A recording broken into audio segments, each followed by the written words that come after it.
We are at Total Archery Challenge, Utah at Big Sky. Solitude Brighton. Yep. Not Big Sky. Big Sky's in Montana. I was just I'm just a tech fool now, apparently. And we got a little bit of a lull today, and I figured we'd jump on and just talk about new gear that's coming out and what Paul sees coming that he loves, because hunting season is like right around the corner. Yep. And we only get to hunt for a week. We get to buy gear all year long, so we always love gear. I am a gear junkie, and Paul's a gear junkie, and it's kind of like what he does at GOHUNT in running their showroom. So what do you do at GOHUNT, Paul? So I was hired to help run the showroom, merchandise our showroom in our headquarters. So what I really do is anyone that's coming in the door, they have access to the full website there in the warehouse. So anything they want to see, anything they want to talk about, the things that they think they need to complete their gear puzzle pieces, we can go over it all. So we can do pack fits, we can do boot fits, we can grab tripods and optics and set up for them to see how they're really going to perform, how they like them, weight-wise, just so people can get hands-on to some of this great gear that we carry on the website that more people are familiar with but don't have access to. And although people think it's odd that we're in Las Vegas, it actually brings a lot of people into our store, which is cool, from all over the world, which is Canada, Australia, you name it, man. It's really, really neat. So I'm blessed with the opportunity to run the showroom as like our showroom guy, showroom lead, whatever they want to call it, but just the showroom guy. So that way we can just talk about gear and share our passions. So it's a hell of a job. Yeah, that's awesome, man. I drive through Vegas probably 8 times a year because for hunts. I mean, hunts, I've been through twice in the last 2 weeks. I'm going to go through again. I think I'm going through at least 6 times this year. Yeah. At least. And I stopped by, checked your showroom out, and super impressed with the looks of it. Thank you. Like, and you're a big part of that. Like, you're a big part of setting it up and making it look good. And I always tell people all the time, like, I'm very good at, like, designing tripods. Yeah. I'm terrible at the artsy stuff and making things look good. Like, mechanically, I can tell you what looks good. Like, you skeletonize that, do this. Yeah. But, like, making it look good, like, on a stand, like, that's where my designer comes in, Troy. Yeah. And someone like you comes in. Because, like, you made a point of sale. It's called a POS, point of sale. Yeah. But shouldn't we call it POS? That sounds like a piece of shit. But it's a point of sale, right? And, like, you just make the stuff look really good there. You had a big part of that, correct? Yeah, I did. When we first came in, we had a designer come in. She did, like, the flooring and the paint on the walls and all that stuff. But once that was gone, we had all the gondolas and fixtures in the back. And so when it came time, I brought everything out. And then I did it all. Oh, you got to sell something here. Yeah, I want to sell something. I'm going to sell it while I'm talking about it. Good. Just there you go. And just scan it. You're good to go. Sorry, guys. So we're working a show right now. Yeah. This is hard at work right now. Yeah.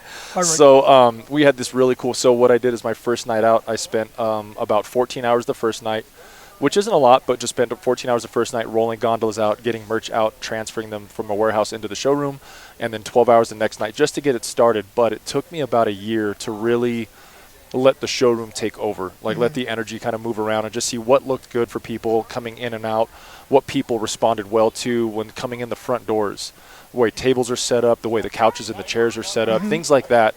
I wanted to have more of an open floor plan so people, when they walk in, it's just welcoming. They're not hitting a block wall and having to go right or left. So I wanted it to be very, just when you walk into a home, it's welcoming.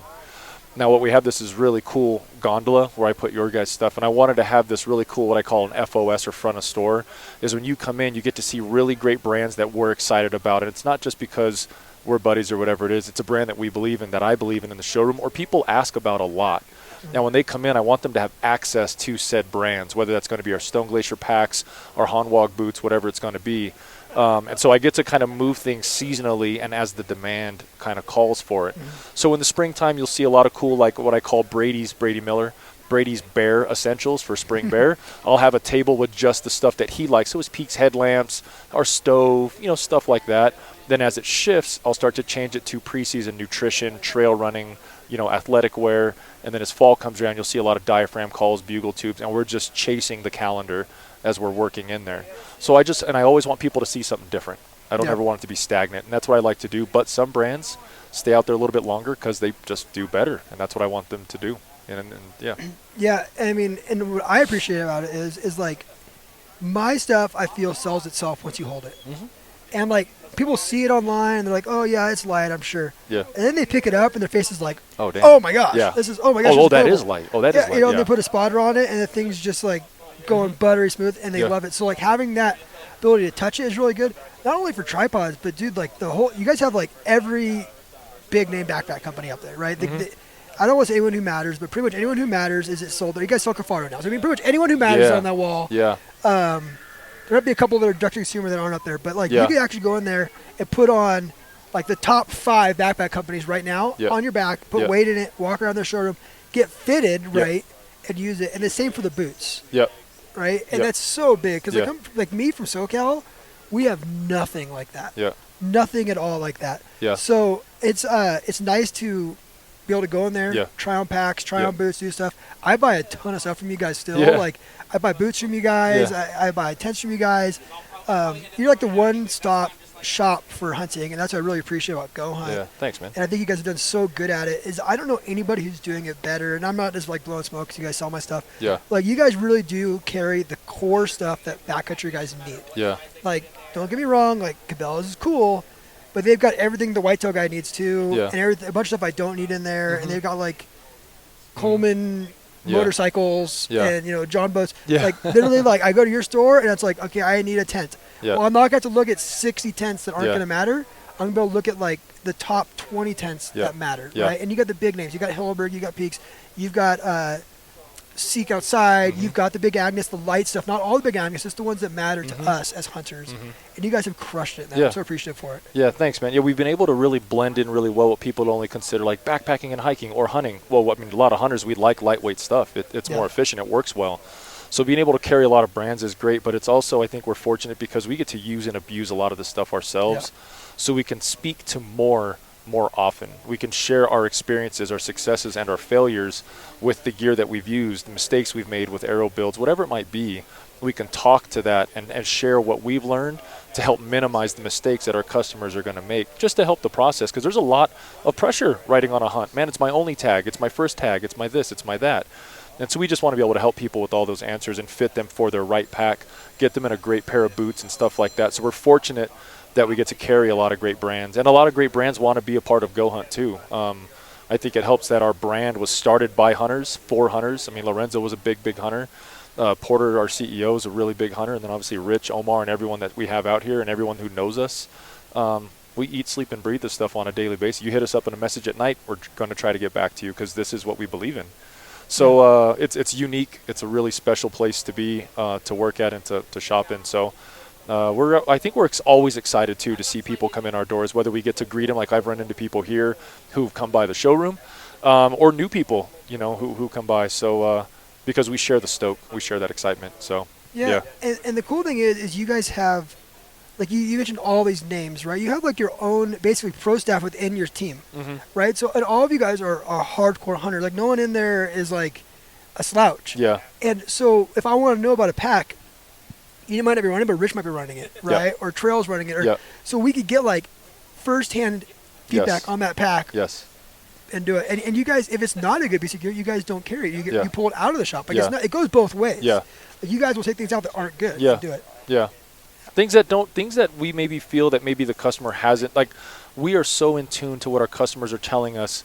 That is how we can operate. It's not necessarily a thing like if someone says, hey man, this is the next best thing. All right, well, let's just see how it operates for a little while. And then we'll determine if this is something we believe we want to send to our customer or have our customers look into. And if it's something that actually works in our hunting life applications, like Trail Tricer who's here, he's got 4 tags this year. He's going to be busy. Brady Miller's got a lot of tags this year. The most of us in the office have anywhere from 2 to 3 maybe. The other guys, like our big guys, the Lorenzos and everyone else, they could have 4 to 5, maybe something like that. Lorenzo, he's also in that 3 category sometimes. But we hunt when it comes to that time of year, and we use our gear, and we use what we think is going to keep us out there longer. Because the longer you're out there, the better chance you have of being successful. And if that gear can keep up with you, and it could handle the use and abuse you're putting yourself through, you're going to be successful. That's what we want. Ultimately, we want a success for our customers. 100%. So that's why it reflects a lot around gear quality, all of it. So, dude, have I told you the tags I have this year? No, I don't think so. I'm going to list this off. This is not me bragging. This is my life now. Yeah. I get to hunt. I have the coolest job in the world. Everyone knows I hear this podcast. Yeah. I have the coolest job in the world.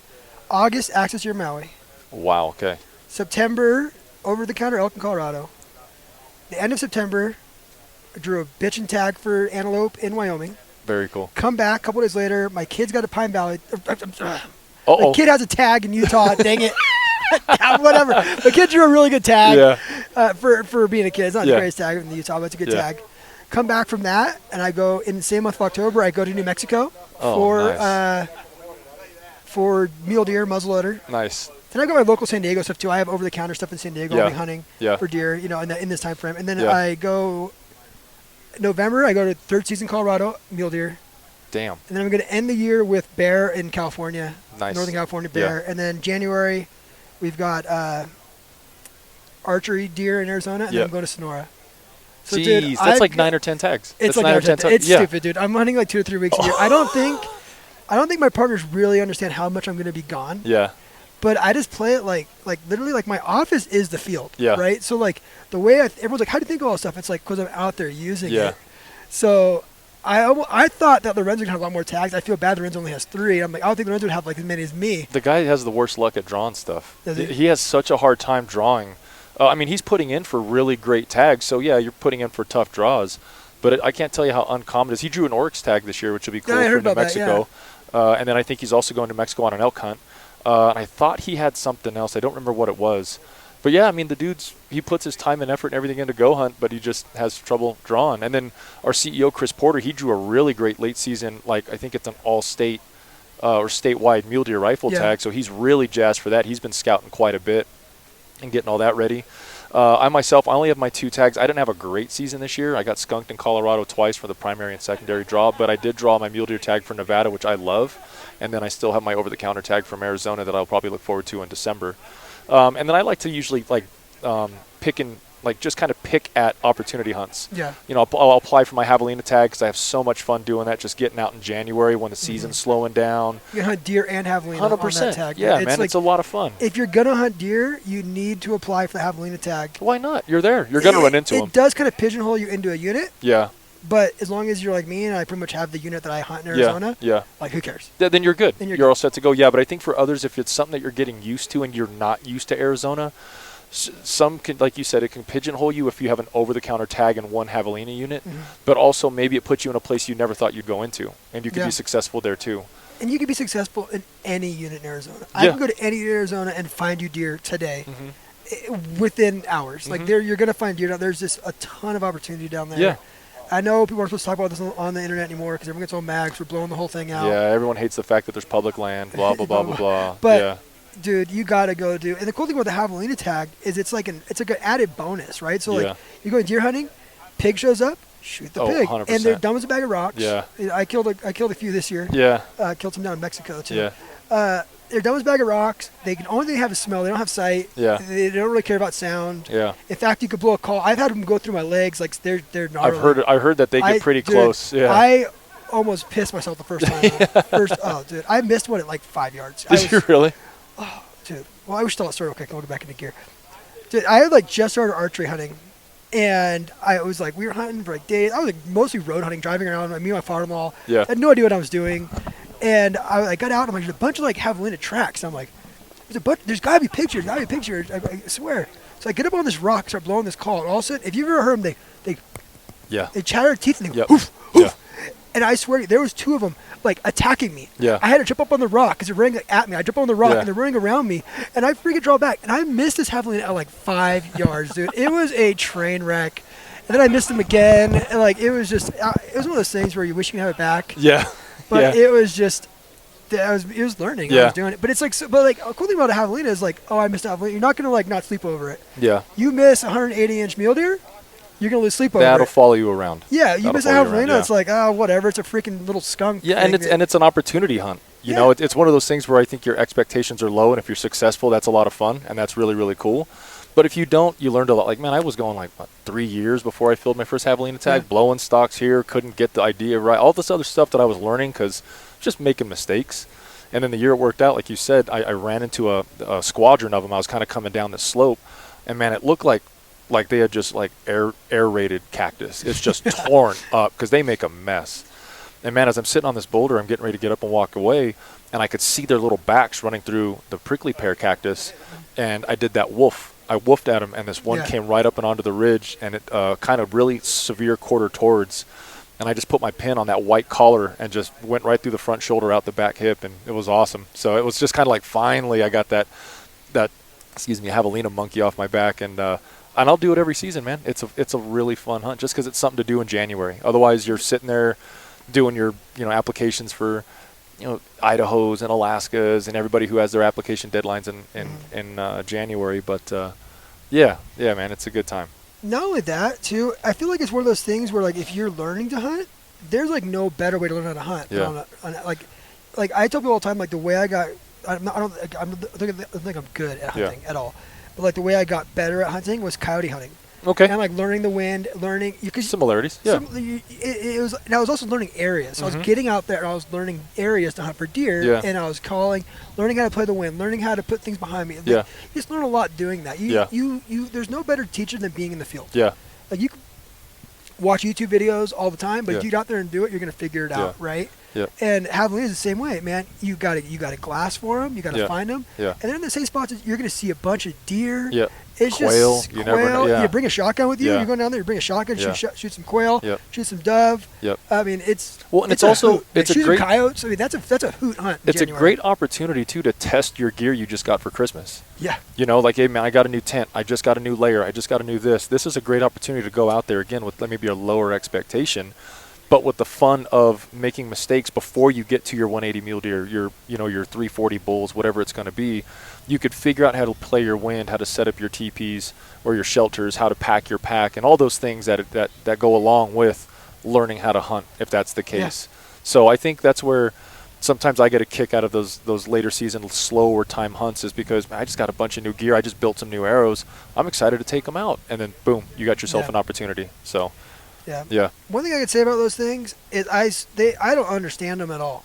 Like, you cannot pattern them. You cannot. I mean, like, those things have their own minds, and they're all over the place. Yeah. Whenever you don't have a tag, they're everywhere. Yeah. That's for sure. Yeah. Whenever I don't have a tag, it's like I could be elk hunting, and there'll be like 20 of them coming to a drinker or something. Yep. You know what I mean? When you get a tag, sometimes it's a little hard to find. Yeah. But they're just fun, man. Yeah. Do it. They really are. Sure. Absolutely. So, dude, you guys got all kinds of new gear over at GOHUNT coming out. I want to talk about the new stove because I picked up one of your stoves. Yeah. The new stove, because it's just freaking, it's everything I need in a stove. Yeah. So I don't want to just talk about that only, but let's talk about that first, because I'm stoked on that's like the new piece of gear that I got this year that I really want to use. Yeah. I have another brand stove. It's a lot bigger, a little more cumbersome, and yours is just like the perfect size for, I'm running a Seek Twilight this year. It's the perfect size for it. I also have a Kafaru Super Tarp, and it's a perfect size for that with their annex if you want to be in there. So it can pretty much do any of your 4-man shelters and down. Pretty much, yeah. So you can fit it like I have a Silex. So if I need to fit my Silex again on a later season hunt or on a high country hunt where maybe you're expecting some cold weather, you can run it in that if you want to. The idea behind the stove was stemmed from a high demand of stoves. We ran into a point of our season a couple years ago where we couldn't get stoves. The companies we'd get stoves from couldn't get their stoves. And we ran into this point of like, man, like we're getting ready to run into October, November, and we can't get a hold of these items. And so that's where the idea was born. The seed was planted to create our own stove. Now, knowing us at GOHUNT, we're very strange about how we like to play with gear and make gear work for us. Can it be more efficient? Yes or no? Can we do it a little bit better? Can we do it in our way? Yes or no? So when we want to design our stove, we didn't want to have so many touch points. We want it to be very simple. You have you've got your floor, you got the walls, you got the top, and you have all these other screw points, and it should just be very simple. Should be able to emit enough heat to keep you warm for 2 people and stoke it. I mean, people want to talk about hot tent setups. That's great because Brady Miller uses one from now until Kingdom Come. Like, that is the way he rocks, which is great because he was a really big part of designing the stove. So we wanted the stove to go ahead and go with, if you had a shelter, that's great. If we had a stove issue, we are always going to have our stoves. That is going to be a constant for people, which is great. A lot like you and tripods. That is if somebody needs some gear, hey, I might be out of a head, I might be out of this, but I'll always have A, B, or C for my customer. So we thought that a stove would be a really great addition to the already existing TP lines that are out there, or floorless shelter systems that are stove jack compatible, which we thought were great. But we just thought we could also make a really cool iteration of our own stove with just some tweaks here and there that is GOHUNT specific, which is kind of cool. Yeah. And then it's nice having Brady who can take stuff out and use it and abuse it. I think we've been testing it for about 1.5 years now. And then we had a really cool prototype. We ran that for a long time, and Brady's like, improvements, here's what they are after a good season of use, like a good winter of use. And then that's what we're now selling, is that reiteration. So, Yeah. Yeah, it's a bitchin' stove, man. Like I said, Thanks, it's man. got everything you need and nothing you don't. It's got a small little jack on it, too. I mean, it's only like a 3-inch tube. Yeah, it's about a 3-inch tube, and it's going to come with a 6 or 10-foot stovepipe. Yeah. I know that for some people, like, weight is a really big consideration, but I mean, depending on what we're all doing, we're saving ounces here and there, depending on what it is. I know some people say that, what is it, like 10, so many pounds or something on your feet feels like 10 pounds on your back. We're all at some point going to carry too much weight. And the whole idea of us being out there is to be successful, to pack out heavy. So what's this whole weight thing, So I think where ours is it's a few ounces heavier than some of the other stoves on the market, which isn't a big deal to us because it works. It's efficient. Yeah. Which is nice, and it's very simple to use. You got your bottom, you got your top. What's kind of cool is those through screws that go up on the top. Yeah, they kind of female in, so you don't have to worry about these big wing nuts. That's one thing I saw, and I was like, they're already on there, so I don't have to worry about it. Like, exactly. So it's just a really well thought out piece of gear. Small things like that. Small things like that, and I was like, oh, I don't have to deal with that. What if I lose like my wing nuts? Like, there's all right there. Yep. And we carry a bunch of extra parts, so like the cable rings that go for your stoves. Yeah. What's nice is our private label guy, Kevin, he was like, hey, man, we're going to order a bunch of extra parts. So folks come by the showroom like, hey, man, I lost my rings. I lost this and that. We'll have spare parts as well to be able to help people with those because we lose stuff. It happens. I do the same thing, dude. Yeah. I keep extra feet. Yep. You guys who use my stuff find a way to, like, just break things. Yep. Like, I keep all the – but like the hang hooks, the feet, twist locks. Yeah. Whatever it is, I have extra screws. Like people they lose the screws on the tripod. Yeah. I mean, that's why I'm like big on I tell everybody to like blue Loctite or use Teflon tape on stuff because it's like you're gonna lose it. Yeah. But yeah, it's great having the extra stuff there. Yeah. Yeah. I did the same thing when I got my AD and my LP pan head. I Teflon taped everything just to snug it all up and money. Why not? Yeah. Absolutely. So you got that. What else you guys got going on? We you want got to talk about that. the private label stuff you got doing? Yeah, we've kind of got. So we got this new BlackRock hoodie that we have here at the TAC event with us, which is kind of cool. It's kind of a take on a heavyweight hoodie, which is neat. It's grid fleece. One key aspect that I like, and this is where I kind of start to get into the weeds and like down the rabbit hole on things, is that when you're throwing it over a sleeve, kind of like what I'm wearing on our Approach hoodie, I'm used to other grid fleeces like grabbing my armpits and pulling sleeves up, twisting and then you're sitting there doing this thing the whole time. 100%. Those have actually slid on really, really nicely. Before we're done with this, we'll have you try one on with like one of our Approaches. Man, they come on so nice. And as we were coming in this morning, I think we were in like the 50s, maybe low 60s, little chill. And as you know, right before that mountain comes over or that sun comes over the mountain, it's a little cold. Man, we were so comfortable in our new BlackRock. So that has been something that's really cool. Trail was running that in Alaska before we went live with them to make sure they're good to go. They run a little longer in the arms, which is nice because we got that thumb hole that goes in them as well. We got a cool chest pocket on it. So that's a really cool addition to, I think, at least our private label gear line or apparel line that we carry. And then we've got our bow cover, compound bow cover is something that we've also come out with. We've had that out for a little bit, but we brought it out here for folks to check out. Rich is running one on his bow right now, and that'll come with a little sleeve that'll go over your nocks or your fletchings and nocks to cover that up. It's got like a little pull cord. And then there'll also be like a sight cover if you want to throw something on there to protect your sight from any debris getting in there and stuff like that. So we brought that in as well. We also have designed and finally came out with what we call our everyday merino sock. It's more of your like everyday performance. So like we like to run in it. We like maybe to do some light workouts in it. If you're going to go out and set out cameras or do some light hikes, great. But it's not so reinforced in your heel cup and toe box that it can take the high stress of multiple days in the backcountry. I'd say you leave that to your Darn Toughs, your Farm Defeats, and some of the folks who do a really great sock. That's more of just a merino performance so you can keep your feet fresh while you're working out day to day. It's a trail runner sock. I think it's a great trail runner sock. Okay. Yeah, I think it's a really great sock for that. That sounds intriguing because I run the Darn Toughs in these, and I'm running the Solomons right now. Yeah. And it's a little bit too much sock. Yeah. And they warm up, and they get a little sweaty. Yeah, exactly. What I mean? Having that merino to breathe and everything is. And those they look thinner, and they probably wick pretty good too. They wick really, really well. I got some prototypes to run them in the showroom for about the last 6 months before we went live with them. And because being in the showroom, I'm wearing my boots all the time. I'm wearing all kinds of different shoes, and I mean it's going to sound kind of funky, but I ran these socks like several days in a row because when they said test them, I was going to test them. Mm-hmm. And then when I take them to the gym, I do the same thing. When I'm working out and everything else, I want to know. And then by like day 5 or 6, they were funky enough that I needed to wash them. On washing them, they didn't pill, which was really cool, and then they retained their comfortability after that. And that's sometimes a big thing with gear is that, especially merino, it can start to pill up in the high wear areas, and that didn't, which I was really impressed with. So we're really kind of hitting the mark with some of the stuff we're coming out with. And we're going little by little. I can kind of drop a sneak peek. We got a merino top coming out that we've been working on. It's going to be a kind of like a merino spandex nylon blend. So we're going to have mobility and movement, and it'll have memory in the high wear areas, shoulders, elbows, and so on. So it's not going to get all big and saggy. But then merino for the performance side of things. And then what else do we have? We brought our gear bags today. Some of the other new things we brought in are also our trekking poles. Yeah, I saw those. So we brought in a carbon trekking pole with a cork handle. That's been a bit of a design thing, too. We were kind of going back and forth on designs. Kevin had kind of made a few of them, brought them in office. A lot of us took them out and tried them, beat them into the dirt. We're like, hey, man, improve A, improve B, improve C. And then he's come out with this one. So not that we're trying to take the market over in any of the gear that we create, but we do know that there's a demand for a lot of great gear. Mm-hmm. And if we can provide folks with that piece to fill in the hole where, hey, man, I'm looking for a pretty good trekking pole, just something to kind of keep me stable on my pack outs, uphill, downhill, anything like that, we have something that we can kind of talk to about it. And then again with our layering and everything else. So we've got some other cool stuff in the works. I know of another piece of apparel. I don't know if I can mention it or not. So I can't confirm or deny that there might be a certain set of long-ish type apparel coming out that's going to be pretty cool design, similar to another great brand that we carry. So we're pretty stoked on that. And that's been, again, developed, worn, tested, improvement. Developed, worn, tested, and improving it. So that should be exciting.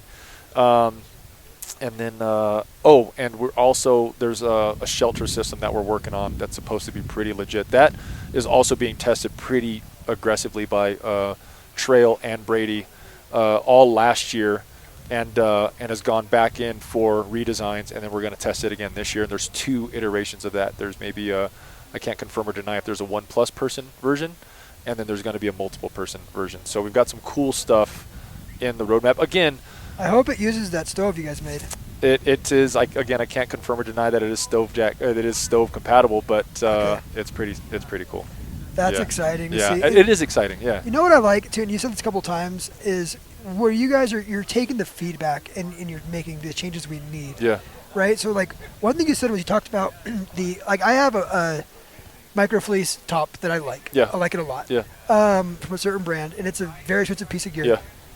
The only issue I have with it, I never thought about it until now, is when I put it on, it freaking grabs everything underneath under it, and I have to go there and pull my damn sleeves down. Yeah. It's stuck in my armpits. Yeah. And until you said that, and now I'm going to go crazy because I actually have to unzip the quarter zip on this thing, put my hand in there, and grab out the things. You've got it, Toyota. And get it, and yours doesn't do that. The only thing I had to do this morning when I threw that on, I even told Omar walking down the stairs out of our place to the truck, I was like, dude, this thing's freaking nice. And he goes, yeah. And I was like, and I don't want to sound like rude, but I was like, I'm impressed. And it's not because Kevin doesn't make good stuff. I'm impressed because I saw grid fleece and I was like, all right, let's see how many times I got to finick with this thing to get my sleeves right. Yeah. All I had to do was pull my hood out. Like that was the only thing I had to adjust. It was really it was really kind of excited that because again, I know that it might sound like, what's so exciting about that? These are the small efficiencies when we're in the field that can save us maybe seconds to getting to our glassing point, that can maybe save us time between getting gear off or on to put in that stock or whatever we have to do. These are the small things that might not seem like a lot now, but it's like the butterfly effect. That damn thing, I was goofing my damn sleeve, this and that book came out, that's it. You missed it because we were finicking with our gear, right? So I'm excited about stuff like that because it's going to save me time. It'll save anybody time, right? So it's just cool things like that. That's why I love gear so much, because as we get down to the nitty-gritty, having a tripod system that can fold down so clean, pack into the side of my backpack without this large gargantuan head that is so top-heavy that it loosens up. It's just nice having something that's sleek and it works. Because I was a big, trekking pole glassing guy. Whatever, man. I don't want to carry the extra weight. I'm not an ounce counter, but when it works, it works. And so that's what we're doing. We're just finding things that we think can work for people when you want something different. We think that we can make some stuff for people to just offer you more. We just want you to be happy with what we're doing, and we're not trying to take the market over. We just want to contribute to it. So, yeah. Yeah, I've said it before. Well, for one, the microfleece is one of my favorite pieces of gear that I run. Is microfleece. I pretty much get away with just microfleece most of the year, and maybe like a puffy. 100%. It's that's really efficient. If you don't have microfleece, it's like second. I guess you call it mid-layer. I guess it would be. Yeah, it would be a you mid-layer. Need one. So I'd run like a merino base. Yeah. Maybe a merino long sleeve, that microfleece, and then a puffy, and that's pretty much all I run. Yeah. Depending on hunt. Yeah. But one thing I say about GOHUNT, and that I really want to sit down with Lorenzo at some point. I've told Porter this. I want to do a pod on it with him and just talk to him. Like, I love industry disruptors. Yeah. And you guys have been that. I know you're not taking the market over, but what you have done is forced change within an industry. Yeah. And I respect Porter and Lorenzo for that so much because they came into an industry where basically you had to go buy a magazine to find tags. Yeah. Basically, you had to go buy a magazine to, or call someone and pay them to do it for you. Call Cabela's, or I don't want to start naming names. Yeah. Some of the other companies to do it for you. Yeah. And you guys came in and you made it simple. You made it to where the average guy, me, can hunt. Mm-hmm. And I was telling Porter, I guess I'm like one of your first 5,000 or something like that. Porter was telling me, which is kind of cool. Yeah, that's cool. I came in 2017. Oh, early on. Okay. Early on, yeah. So apparently I'm an early on guy. I didn't know this. But like, if it wasn't for you guys, I would not be who I am today. I probably wouldn't have Tricer because I wouldn't have been all these hunts. And I just been, every year I find a way to draw tags because of that. And it's because you guys are disruptors. You guys are coming in and doing things. Yeah. You guys are coming into the mapping game and you're forcing other mapping companies to be better. Yeah. Right? And you're doing these innovations that like you're seeing what hunters need.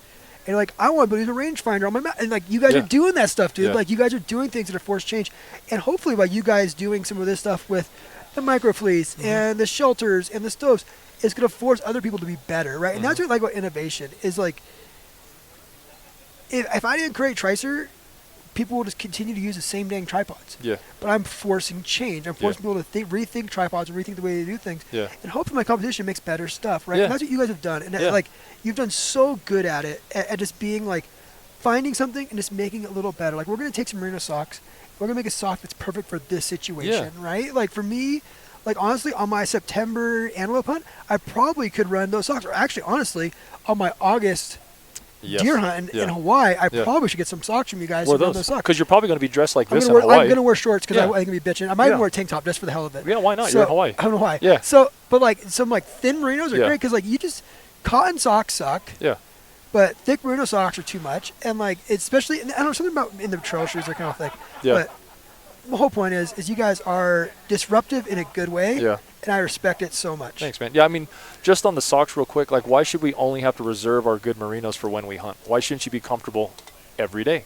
Yeah. Right? So that's why we can bring something like that. And I don't want to, and just quickly on Lorenzo and Porter and GOHUNT, I don't want to speak for them, but it's been my experience when I was an insider before I got hired, and then as I've been hired, as I've been at GOHUNT these last almost 4 years, there's this constant dialogue at GOHUNT that I feel confident in saying that it's more about our hunting culture, and it's about getting people access to the things that we think they should have access to, whether it's good gear, whether it's information, whether it's tools built by hunters for hunters, whether it's getting a young man or a young woman or anybody for that matter, their first tag, their next tag, or their last tag, whatever it's going to be, they should have access to that. There shouldn't be this giant barrier to entry to information and mapping layers or whatever else it is. So by no means like are we maybe going to take over anything. And I don't know, I guess from my point of view, I feel like maybe we're not going to, but you're going to know we're here. Yeah. You know 100%. What I'm saying? Like, you're going to know that we're in the room. You're going to know that we're working hard on our stuff day in and day out to bring people the best product. Product being just GOHUNT, content, gear, information, mapping, all that stuff. And that's kind of where I get to, when being in the showroom, it's really neat to get to meet people and set the standard. What I feel the standard is a lot higher for customer service. Yeah. And we have a great team for customer service. The folks that are on our phones and emails all the time, Braden Jennings and Luke. Freaking Cody Nelson, dude.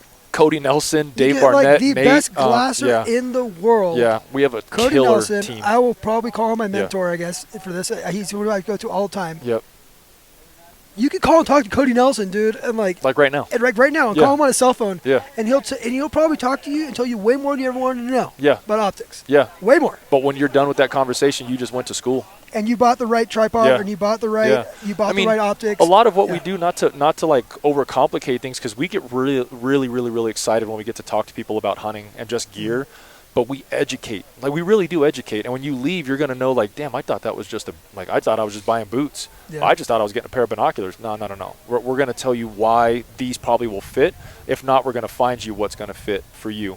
That's just, I think, what makes us really. We're so cool. It's so cool to be a part of this thing. It's so cool to get to meet everyone that comes by the booth and the tent. and to shoot with them and to talk to them and see them in the showroom, see them passing through at Hunt, whatever it's going to be. Well, I think as a company, and I'm pretty sure Lorenzo and all the guys would agree that we're so fortunate to have the customers that we do. Yeah. Because we wouldn't have any of this without them. Yep. You know, and it's not just because we're a brand, but it's just our passion. It's what we love to do as hunters. Yep. So, yeah, I think we just want to do things better and we want to do things different. We're working towards that. Yeah, and listen to this too, guys. If you're listening to this right now, people ask me, like, why is Tricer so successful? The same reason GOHUNT is.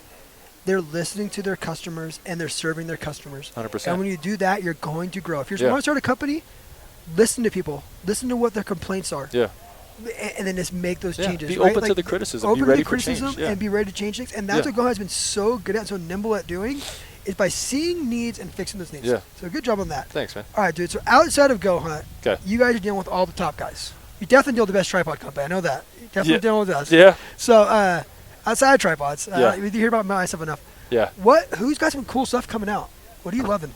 Well, I think obviously everyone knows by now that the Swaros, Dude, what they've done with their NL Pure 14 line. by 52s. I got to get a pair. Yeah. You got to get in line. I know. Yeah, I Cody know- told me I to know get a me some. I'm like, I know. Yeah. Yeah, there's a long line for that one, but I say like that right now by Swaro is a really, really big deal. We're pretty excited about Kafaru's Absaroka setup. That new Absaroka bag Okay. on the Arc frame is pretty freaking cool. Just also to add the brand to the GOHUNT family is pretty neat. Huge pull to have Yeah. him in there, and it just fits. It does. Right? Yeah. Is Lorenzo cool. calling him Kifaru still, or is he calling him Kafaru? No, now? well, yeah, it's back and forth. I think to give us a hard time and to cause some stress, he says Kifaru, but he says it's Kafaru. I saw him He go on knows it, yeah. Schneider's podcast. I'm like, I wonder if he's going to say Kifaru on there. I would never say that to him, Schneider. You guys can beat me up, dude. Yeah. Let's see what else do we have going on. Dude, our merch team works so hard. There's a lot of stuff lined up that we're looking forward to. I can't think. We have some cool brands, like new brands coming in. We're looking forward to getting a brand, Nemo. They're bringing Nemo on. Yeah, bringing Nemo on. Oh, they got which some is cool stuff, cool backpacking stuff. Yeah, Too. They got some cool ultralight 10s again, I really like. Yeah, again, kind of going into that backpacking thing where we think there's a need for the wider shoulder bags, the wider hip bags for the side sleepers and the rollers. Mm-hmm. Their Tensor sleeping pad system is really, really cool. So we've got an order into them. It's just a matter of, again, supply and demand, trying to get them into the shop, and they'll be in the showroom. I'll have some bags hanging up in there. Oh, that's cool. And then, there's who else do we have? We're doing so much receiving right now that we have a lot of the new stuff coming in. Kind of drawing a blank. But other brands, so I guess if I go back to the beginning, I guess with the Swaro, we're really, really excited about them. That's been a really big one. Tell me about that Peaks bag. The Their new bag with the arm. yeah, arm the hold. Solus, the Peaks Yeah. Solus. I always want to quit calling it the Solstice, but it's the Solus. So Peaks came out with this really cool 15-degree bag. I think functionality-wise, it's really, really neat. I like the fact that they have like a top zipper, bottom zipper kind of thing. Mm-hmm. If you want to bring up the bottom zipper and kick your legs out, like if you and I are sitting here glassing, we can keep the rest of our core warm while having our feet out to move around, having the arm sleeves. And I know a lot of people are like, well, what about cold? When those sleeves close, they actually overlap a little bit, Really? which is pretty neat. Yeah, and then they did a waterproof foot box and a waterproof hood, which is neat. So because in most of your floorless shelters, if it's not a polysill or like anything like that, it's a single wall, so it can get a lot of condensation. It will get a lot of condensation, Yeah. which that would Yeah. stuff. So it have will it get a lot of like when you're condensation. laying down, your feet and your head might get a little wet Yeah. sometimes. Yeah, So 'cause there's the I edge think of that's a the pretty neat tent, idea. Yeah. So Brady got to use that quite a bit. It was cool. I was on a hunt with Brady in January, and he kind of let me check it out. It's a neat setup, man. It's really cool. Very warm, Did you guys very both comfortable. fit in there together? No, he wouldn't let me in, bro. okay, well, yeah, it was an right. exclusive Brady Peaks club, so Oh. whatever. I'll stick with my other bag. But it's just neat to also see that there's another bag on the market, because there's a big thing too. It's not that everyone is like our build where we're over 6 foot, and all this Yeah. other stuff, because we have an office full of giants. But it is one of those things where people have comforts. And rest is so important on a hunt, Mm-hmm. whether it's an overnight hunt, 3 days, 5 days, 10 days. But being able to crawl in to like a Peak Solus, 15 degrees, keep the body warm and regulated, have enough down all the way up and down to keep the core warm, but also where you can roll over and not feel like you're going to end up with your hood in your face. Yeah. And having enough room for that. I thought that was a really cool design as well.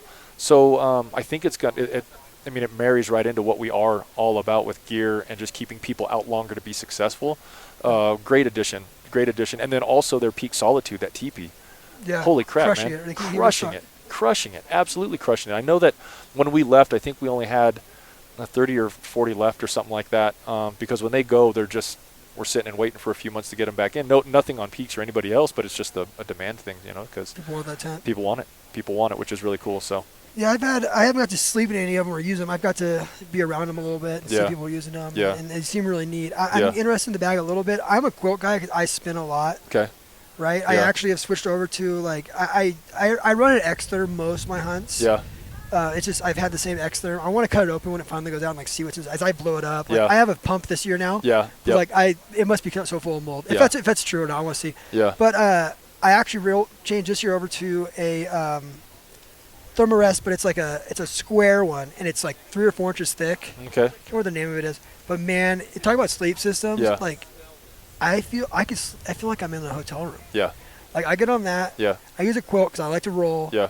And I could sleep. I bring a little Cedar Summit. You guys sell Cedar Summit? Pillows? Yeah. Yeah. I use that Cedar Summit pillow. Yep. Because they don't pop. Yep. And man, I can just sleep forever. Yeah. It's awesome. Yeah, I updated my sleeping pad system to I have a Big Agnes Zoom UL. Mm-hmm. It's kind of like a 3.5 by 3 1/4 thick, kind of tapers down. But having that thicker, firmer sleeping pad is nice, and I use the FlexTail Zero pump to pump that up. Yeah. And then I run the Chilkoot because of the length, shocker, to lay in it. And actually, I don't roll so much. I'm very much a side sleeper, but I sleep in the fetal position, so my knees are way up. So having a wider bag is kind of nice. But I have slept so well on all of my hunts since I've put that sleep system together. Now, the pillow thing, I know some people like pillows or anything, but what I'll actually do is I'll actually put my backpack over my sleeping pad, and the frame will hold itself up, and it's perfect for right in the crook of my neck. So the frame holds the pad up. Yeah, and then what I'll do is I have a bunch of our gear bags, and I'll just put them all my clothes in there and make a pillow with that, and I'll just put that on my backpack. What I'll do is I'll put it in the hood of my sleeping bag so I can lay on that, so I'm not chasing that pillow all night. Because then if you're waking up, you're losing sleep. You're getting out of your REM. You're getting out of deep sleep and stuff like that. So being able to sleep solid for 2 hours at a time, 4 hours at a time, the next morning, you feel so rested. There was a hunt Omar and I were on. I remember we were in a javelina hunt, and it was cold. And it was so cold, he had trouble sleeping that night. The next morning, he was drained. I got up the next morning, I was like, 15-degree bag, 19-degree night. Your boy was out. I use a 10-degree bag pretty much most season. Same with me. I mean, 10-degree quilt, I can put my feet out the side of it. Yeah. And I just run that, or if I have to, I'll push it down. Yeah. I mean, you guys don't sell the brand. I run the Enlightened Equipment quilt. I custom made it. I've had it forever. Yeah. I've had this quilt forever. Yeah.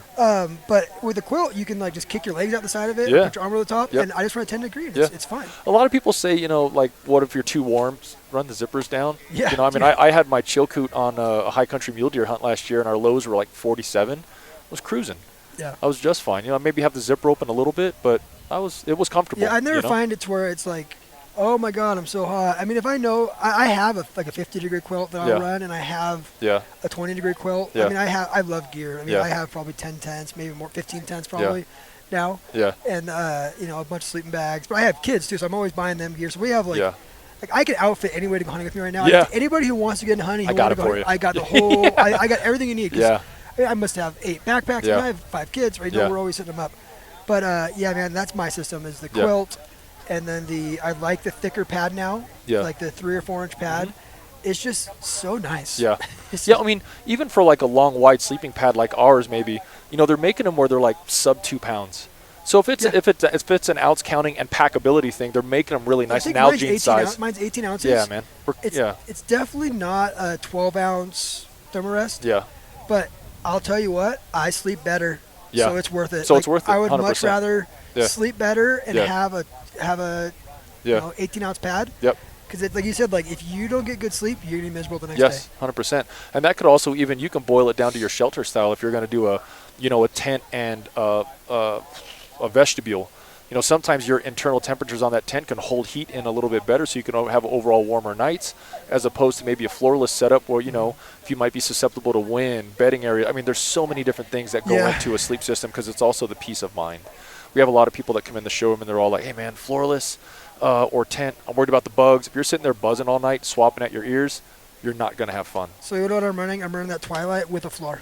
Oh, okay. So I'm running the floor Twilight. And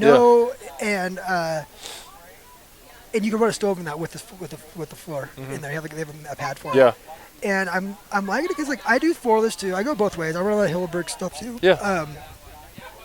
But I just don't get as dirty. Mm-hmm. Like, I run a tarp in there, like a piece of Tyvek tarp, but you still get dirty in a floorless tent. Yeah. So it has the big vestibule in the front that's floorless, and then I could get in there and sleep in there and be comfy. Yeah. All my gear fits in there. Because the floorless shelters have so much more room than your standard shelters. They really do. So much more room. Yeah. So that's why I like them in the backcountry, because you get into like a couple days of snow or rain, and you're stuck in your tent. You can move around. You can move around, and you're not just like cuddling your buddy and like, you know, you can actually sit up and do stuff in there. So there's so much room for activities. Yeah. There's plenty of flies out here. Something just bit me. I ran my Silex in January, and there was so much room outside the vestibules for my bag and my pack, and then being able to kind of create that footprint on I have one of our GOHUNT ground sheets, and I laid on that, and being able to have enough room where I could set up, put my shirt on, and have enough room if I wanted to open up the door, glass out the side. If I wanted to throw a stove in the other side, I could, because it's got the stove jack. It was roomy enough for me, and like if I had drawn my Colorado tag, that was going to be my system. I was going to go lightweight so I can pick up and just follow the herd if I needed to, follow the bugles. They didn't give me a tag. I got to talk to GOHUNT. I've already called and talked crap to Dave what's up with those draw odds, bro? Dude, yeah, 100% draw odds on this hunt. Yeah. And I got point crap, dude. Yeah. And I'm just like, 100%. I'm going over the counter now. I'm Yeah. going to go over to archery, and I'm just going to do it. Yep. I'm dedicate 2 weeks to it, and I'm going to freaking kill a bull over the counter. Yeah, but my unit had 87%. I had 100% draws, dude. Nothing. Couldn't get it. I even tried the secondary draw. Same. My unit was still available for the secondary. So was mine. Yeah. I didn't get it either. Nothing. So it's not in my cards this year. I'm not mad at it. And then as far as schedules go, over the counter isn't going to work. I know it's still September, but had I been committed to going to Colorado, I would have went. But because it didn't really happen, I thought, you know what? I'm okay with it. I'm going to focus on my mule deer tag, and also that keeps me in the showroom during August a little bit more, which is great because we're going to have a lot of last minute. Oh, hey, my arrow's this, pack fit that, and because if it does happen, the worst. It happens, right? It does happen, but it's one of those things where this is my first year I'll actually be available to help answer those questions. So I'm actually looking forward to it. So if anybody's listening, you have questions, please come take up all of my August. Otherwise, I'm going to go deer hunting for the whole month. Dude, I don't know what hunters are up to, and I'm guilty of it too, but man, we sell tripods 365 days a year, and I swear to you, the last 3 days before their hunt, everyone's ordering their stuff. Yep. It's just like, dude, order early. And we've already talked about this multiple times in other podcasts, but like, order early and learn to use it. Don't learn to use it on your hunt. Learn to use it in your backyard. Give Go yourself to the some mountains. time. I mean, like, you know what I mean? Like, I'm trying to learn how to use a tree saddle. I suck at it, and it scares the hell out of me. But I'm still going to the hills, and I'm practicing with it, you know, because I don't want to give yourself a chance. Give yourself a chance to use it. You spent the money on it. You deserve to give yourself some heads up. There are a lot of reasons. Got that one. There are a lot of reasons why maybe people can't order on time. Work, family. Finances, oh man, it's whatever. a lot, big time, man. We understand that. If that's going to be the case, then give yourself some patience and give us a little bit of room. As everything else, we're trying to get orders out as quick as we can with the demand that is going on. But you guys guarantee like 3 days or something like that, right? Yeah, we're usually pretty good about it if we can. But the reality of it is sometimes, dude, we have so many orders coming in that we can't keep up with the demand. You know, we've got a pretty good team in the warehouse that is great about getting orders. If it comes in on a Monday, we can get it shipped by a Wednesday, and then hoping that the carriers, can get that item to somebody on time. And then there are sometimes the orders that come in over the weekend that we might not see till a Monday or Tuesday because we're so behind. So I mean, it's a tough thing there, but our warehouse manager's done a really great job of kind of keeping the expectation high and consistent. And then our great CS team is able to kind of field a lot of those, unfortunate events and then get another order out overnight if we need to. And we're willing to go. I mean, if there's an extra mile, if there's something past an extra mile, that's how far we're going to probably end up going for people. And that's top down. Like, I talked to Porter. We've talked a few times now. We kind of just are, like, brainstorming some stuff right now. And it's like top down. We want to get the best customer service. We want to give the fastest shipping. We want to do the best for people. Yeah, and it's not one of these things where it has to be a forced thing. It's happening. Yeah. It's going to happen for you. It's just a matter of when we need to go. Man, we're going into fourth gear, full throttle for everybody. So. All right, bottom line, go get a GOHUNT membership, get some tags. Yeah. Go buy some gear. Paul, we always end with a hunting story. Okay. Give me a hunting story. It doesn't have to be your biggest animal. It can just be like your favorite hunting story. It could be your first year. It could be your biggest animal. I don't care. Oh man, this is hard, bro. There's some really good ones. There's a lot of fun ones. I'll just talk about one. I love black bears. Okay. And I grew up in California in the Central Valley, hunting in the Owens Valley area, and I gotta talk to you. I got some waypoints. Depending where you're going to be, I'll share them with you. 100%. So when I was really getting into hunting, like the last 10 or so years, I was really getting into archery hunting, and black bear was my animal because everybody in town had always talked about their junk animals or this or that. Well, the history of black bears is that as we moved from east to west in the Western expansion, we lived off of black bear. You render their fat for all kinds of stuff, candles, soap, grease, you name it. The food, the hide, or the meat, the hide, all of it is just an amazing animal, right? So I thought like it had such a cool story in our American history, in our human history as hunters, that's my animal I want to go after. They're elusive. They're hard to pattern. You know, I mean, they're really kind of tough to get the hang of. Yeah, they feed and they move around a lot, but they're maybe never in the same place twice. And when they move, like, good luck catching them, dude, man. they like, cover they just, ground. They just, like, you'll see them, and it'll be like, yeah, they're over here, they're a mile over here. They got like they must have like little Cummins diesel engines, man, because they just kind of motor their way across the mountain. You're like that, and they just don't stop. Yeah, they're gone. They just don't stop. Like they just once they get there, they're just going. Yeah. So I'll keep it short, but had an opportunity, went in on the Friday before my hunt, and we spotted a bear. California. Spotted a really cool black bear. He had a really neat cinnamon color phase, but he was fading into these black legs, and it looked like it was just like on fire. It was so cool. So anyways, we just watched him, and he kind of moved around this hillside, and we backed out. And the next morning we go in, and it's about 5:45 a.m., and I go out to this really big ledge, because in that area of the Owens Valley, it used to be all old glaciers, so it's just really big, like granite boulder shelves. And I'm sitting on the edge of this boulder shelf down in a ravine, and I'm glassing this area, and there was this white oak thicket. And as I'm looking, I'm like, man, that little like log looks like a coffee table. It was just perfect 90. And as I look up in glass, and I see this bear smelling the air, and I was like, that's my dude. That's him. And as he kind of came out, he was feeding through elderberry and coffeeberry, moving down this canyon. And so I started to drop my way down. I kind of came up, got on an old mine road, and I was making my way around. I started to kind of parallel this bear, and we dropped down into a canyon. As we're cruising, I lost him. Archery. Okay. Yeah, sorry, archery. I lost him, and I popped up, and he's like 26 yards right in front of me. Instant panic attack. I lost it. I backed up. I was like, oh, man, are you sure you're ready for it? And this is where I want to iterate that. If you have an animal in mind, that's awesome, but the mindset to know that when you're in that position, the nerves, the jitters, all of it is natural, but control it the best you can. Breathe. So I did my little thing where I counted to 5 backwards, and I looked up again, and he was gone. And because he had moved down the canyon, so I paralleled him again, and as I got to him, he was at 26 yards. He was sitting down, pulling down these berries, grabbing these branches, and just eating the berries off. And I just sat and watched this bear for like 20 minutes, dude, just doing what he does. It was so cool. And as he got up, he was starting to feed around. I was like, now I might lose this dude. And he came right between 2 coffeeberry bushes, and he was feeding again. It was a slight quarter towards. And I told myself, you got to draw. So I drew back. I had ranged both bushes he was sitting and eating at. It was 26.3. And he stopped right in between both of them.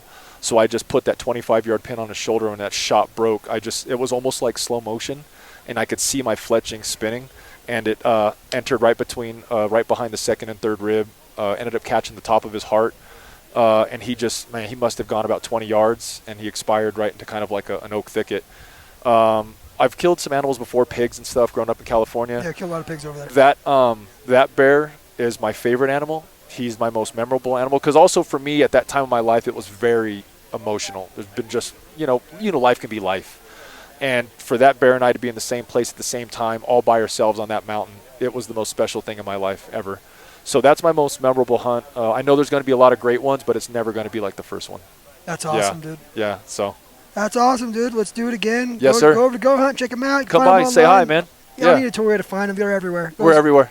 Thanks, bro. You got it, brother. Thank you. Let's do it again, man. Yes, sir.